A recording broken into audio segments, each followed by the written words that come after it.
Hello everyone, welcome back to my channel. It's been long since I last posted because lately a lot happened in my life and I was just taking my time to deal with all those things. Some of the things are that I lost my dad due to cancer itself, which was heartbreaking in many ways, and also I had another liver metastasis, which again was heartbreaking, and I was just taking my time to cope up with all those things. Not in the right mind to make videos or post anything. So yes, I do post on my Instagram regularly, but that is just sad, I guess.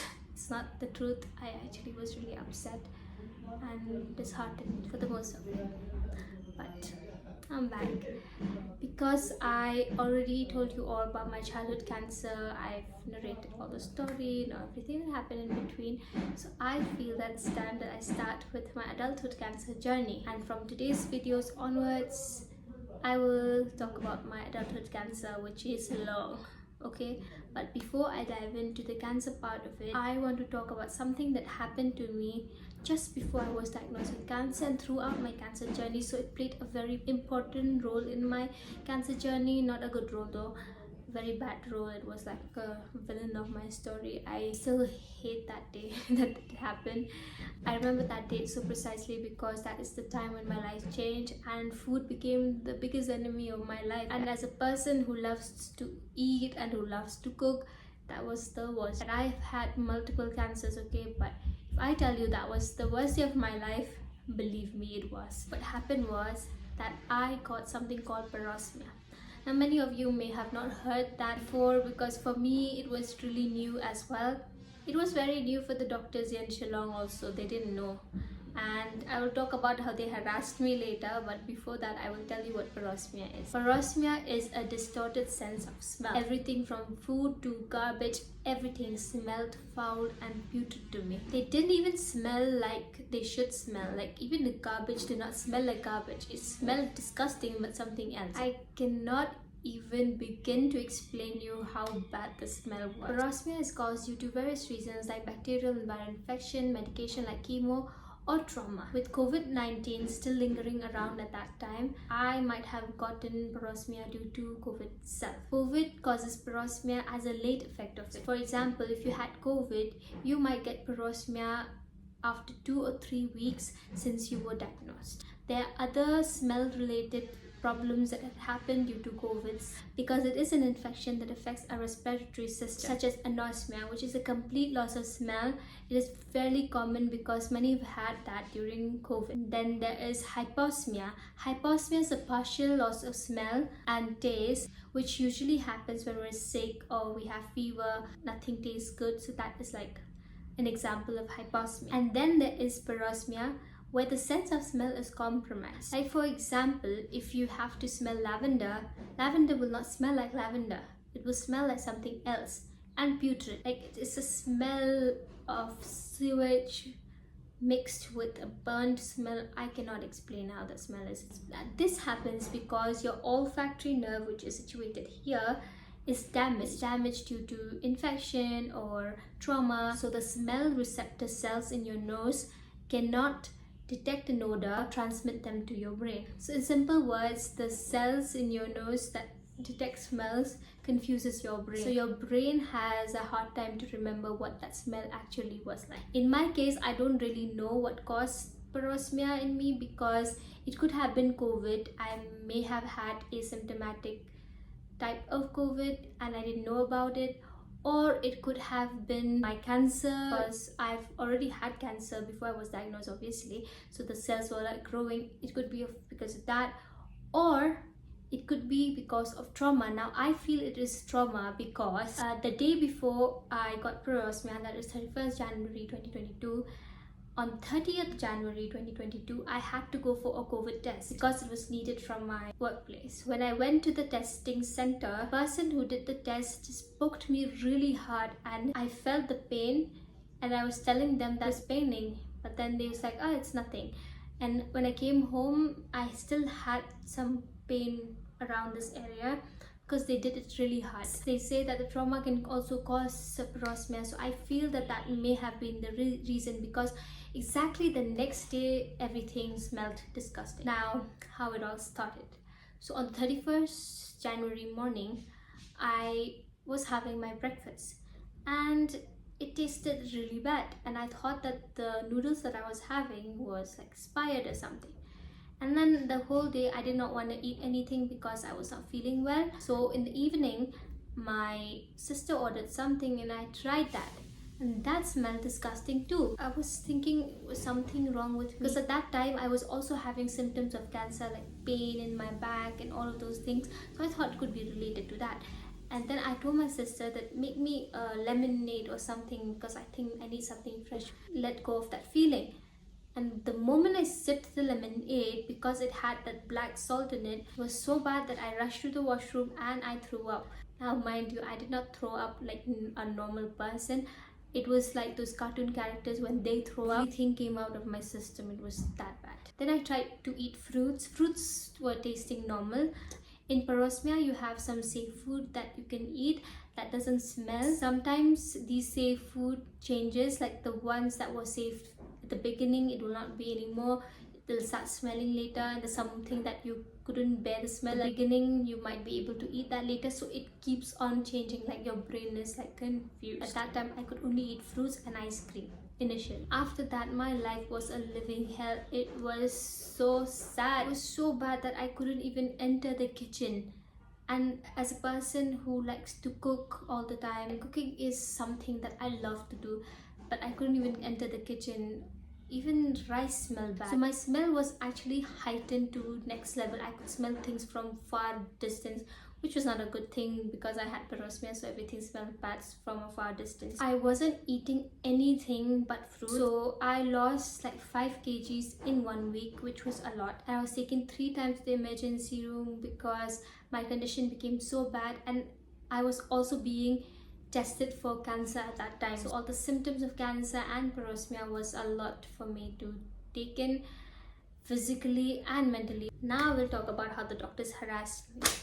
I cannot even begin to tell you how bad they made me feel just because I had something that they didn't know about. It's not my fault that they didn't know. It isn't their job to study about new things and new diagnoses. I really respect doctors because they are the main reason that I'm alive now. Some doctors need to learn how to treat their patients because they do not know how. And I am talking about this particular hospital in my state, which is supposed to be one of the biggest hospital, which is Negrims. I'm sorry I'm calling them out, but I have to. So it is the ENT department that really upsetted me, and also some other departments, which I'll talk about that later. It is the one hospital in my state that people from every background can expect good treatment, but sometimes some departments they fail to do so. So the treatment of some of the doctors at that time towards my condition was really unacceptable. So when I was taken to the emergency room, I already told them that this is what I was feeling like, and I feel that it is due to the COVID test that they had done, which caused trauma in my nose. I did some of my own research because nobody was telling me what really happened to me, so I needed to know. So yes, I thought it could be the trauma, so I was like, please be careful. They poked me inside my nose even harder, and they were not listening to me. And some were like looking at me as if I was making things up. Maybe because you got COVID again, maybe there are some other reasons, but they couldn't tell what it was actually. They never heard of parosmia, first of all. Then I was sent to the ENT department. So one of the doctors here in the department not only laughed at me saying that what kind of condition is that, she was making me feel like I was just being dramatic or making things up. I was not telling the truth, but it was not like that. I literally lost 5 kgs because of it.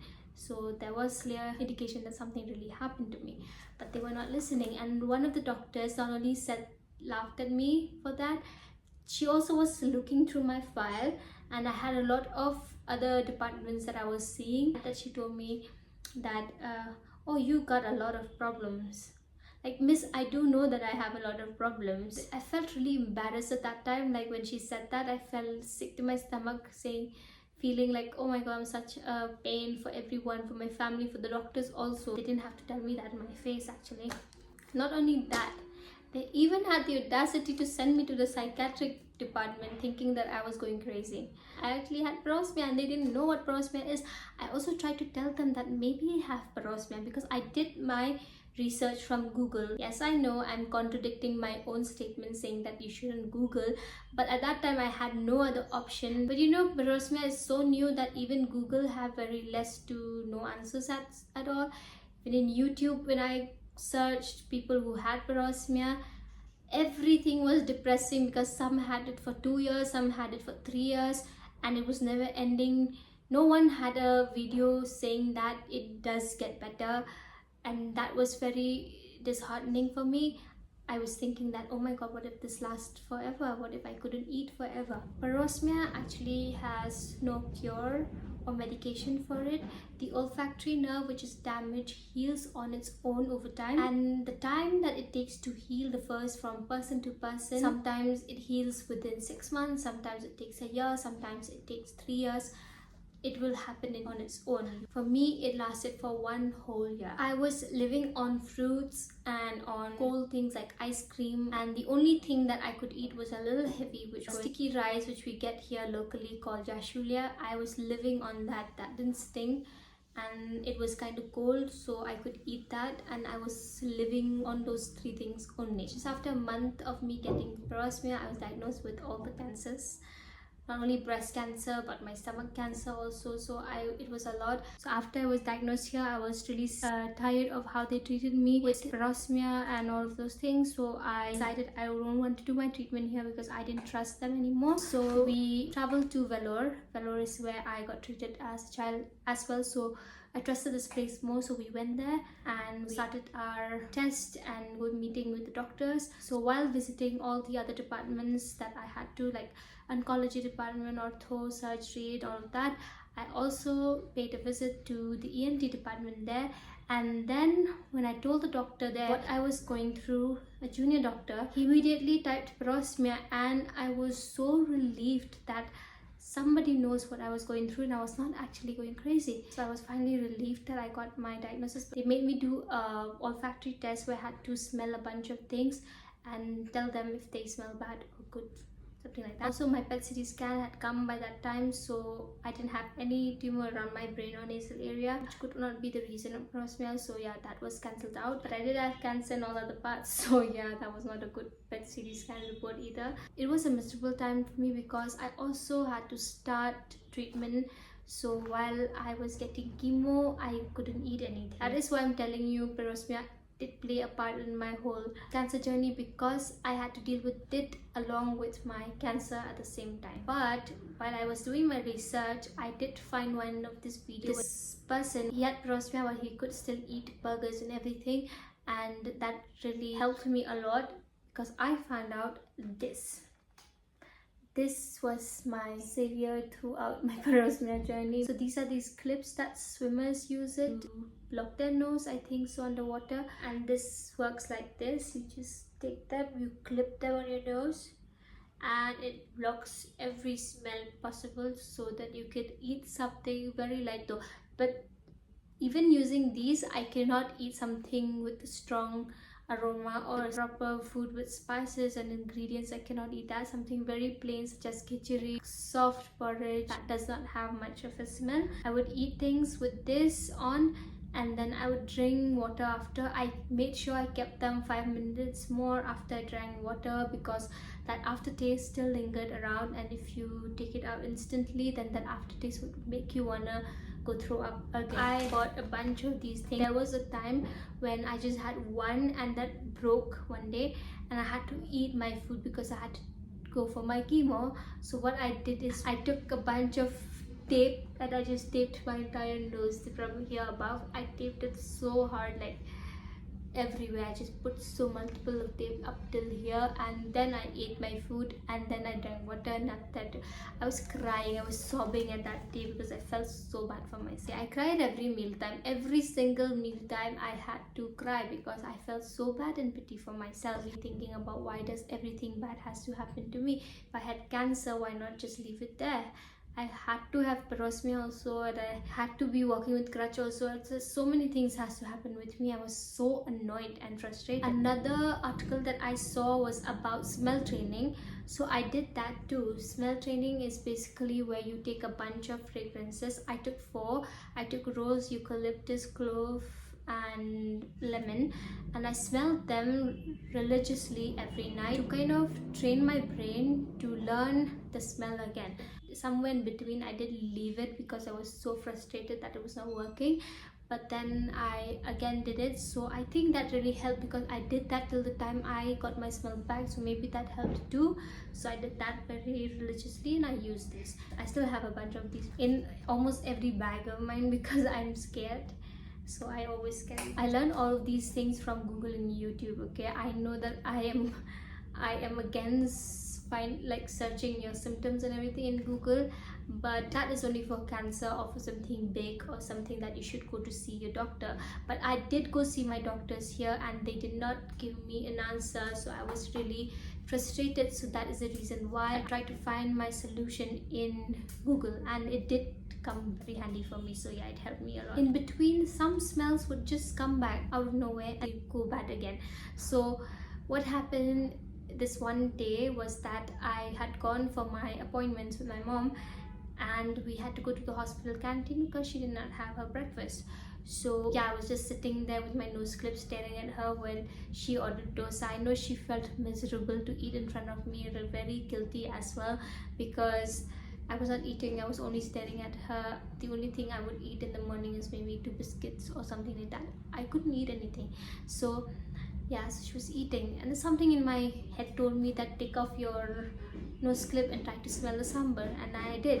I just took it off and I just took the sambar bowl and I sniffed it, and the sambar smelled like sambar should. I was so happy and I literally had tears in my eyes, and that is the first time after a very long time, like about 7 months, I got parosmia, that I had like a meal. And then I was so happy that I called everybody I knew, my brother, my sister, my boyfriend, everyone, telling them that I could eat that dosa, and I was really happy and everyone was happy with me, and it was like a happy moment. But then even after that, the smell was still really bad. Everything was smelling disgusting like I was used to, and my biggest enemy was onion and garlic. I hated these two things. They smelled from a distance, like from far distance they smelled so bad. So yeah, my mom stopped using onion and garlic totally in her cooking. But January this year, around my birthday, I could eat everything again and I was really happy. My smell came back gradually, and now my smell is 99.9% back. There is that 0.1% where things do smell bad sometimes, but I try to avoid it. I just be like, I'm used to this, so I eat normally. Now I was really grateful when I got my smell back because I had been praying for it day and night. I kept on saying that that was the worst thing that has happened to me, and I have got multiple cancers again. I still think that that was the worst thing that happened to me because not being able to eat is the worst. I think we should really appreciate these little things in our lives. I know I'm guilty too. I did not do that either, and sometimes even now I try to skip food when I don't feel good or something like that. But I personally know how bad you feel when you cannot eat. So like crying at every meal and feeling pity for yourself is not a really nice feeling, and I don't want anyone to ever feel that way ever in their lives. With all of this aside, I must give credit to my family. Even when the doctors didn't believe me that something was wrong, my family and my boyfriend and everyone who were close to me believed me since day one. They did not rush me off saying that, oh, you're just making things up or you're just exaggerating and all, because they did see me firsthand that I was suffering. And initially it was really bad. Initially parosmia becomes really bad. You throw up every single time. You are still coping with how different your life has become. You are still coping with eating foods that usually you don't eat. For me, it's like fruits and ice cream. Who eats that? But I had to cope with all these things, and I lost a lot of weight. There was just only bones in me, nothing else. But my mom especially did not give up on me. She would try all these new recipes where she don't use any spices, nothing else. She would find out about Jain food, where Jain people, they don't use onion and garlic. She researched about all Jain food, watched all YouTube videos, made some food for me every time so that I could just try them. And she would wait there patiently, standing next to me, seeing if I can eat. And when I take the first bite, they would say, oh, this is still smelling. And she would get so disappointed. Sometimes found her weeping somewhere in the corner, crying because I couldn't eat anything. But then she never gave up. She still tried something new the next day. And the one time that I tell her that, oh, I can eat this, she would be so happy. She's really patient with me, and I'm really grateful for that and appreciate that very much. Even my sister, even though she's not really into cooking, but then she would go to the kitchen when I was here, try to give me food so that I can eat. And I think out of everybody, my sister understood my smell a lot. I don't know how. Somehow she was always right. I don't know how though. Also, my brother, he would go all around the city to buy me anything that I could eat a little bit, like some of the snacks or anything like that. My safe foods were there and he knew about them. The sticky rice, the jashulia, he would bring for me. My brother did that all the time, and everyone who were close to me tried their best to just get me something to eat, you know. So they even sometimes when I get really frustrated, like sometimes my brother and my mother had this habit of saying that, try this, maybe this won't smell. And I'd be like, how would you know? I would be so rude to them. But then they still did not give up on me. They understood that it was a frustration, that got irritated all the time because I wasn't eating anything. Point is that everyone was really patient with me, and they did not mind when I got frustrated at them, especially my mom. I'm really grateful to her. So if you know anybody going through this, please be good to them, be kind to them, and try to understand them. Do help them out. Try to get them food that they can eat. Try to figure out their safe foods with them. Don't leave them alone, because this can be very frustrating, depressing, and lonely at the same time. Just take your time and think and imagine if you couldn't eat anything. Think about that and be kind to them. And if you have any Parosmia related questions, then please ask me in the comment section. I'll try to reply to all of them. I will also make a video with some tips about what are the safe foods that I tried and how I sometimes cooked something nice for myself, making sure that it didn't smell. And with this video, I hope people who are going through it now are getting this sense of hope that it does get better, and it will get better one day.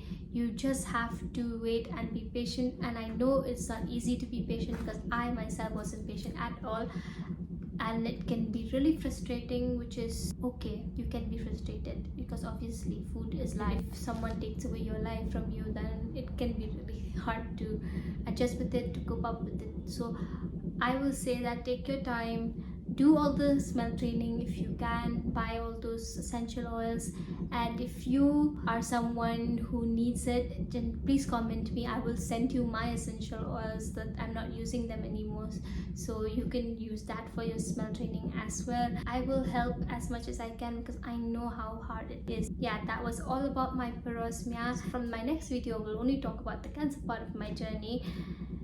For that, you will have to watch my childhood cancer journey, and if you haven't watched those, then I will link them somewhere here.